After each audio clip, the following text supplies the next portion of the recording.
My name's Evan Anderson. I am the agriculture agent for Walton County, Florida, and I'm here and I'm going to talk to you a little bit about squash. So we have in our demonstration garden planted some squash. This is summer squash. What we have is a yellow squash. There's a number of different kinds of summer squash. Zucchini, yellow squash, crookneck, a number of different kinds. They tend to be thinner skinned. The flesh tends to be waterier and more tender, and they stay on the plant a little bit less time than your winter squash. Winter squash includes things like butternut, buttercup, acorn, and that sort of thing. Their flesh tends to be denser and drier. The skins are harder and they stay on the plant for a longer period of time before they're ripe.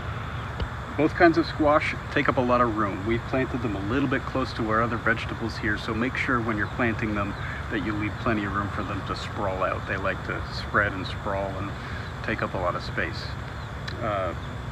Planting times, usually around here in North Florida, you'll look at either February to March planting time for an early crop, August to September for a late crop. Now, when you're growing squash, you might run into some problems.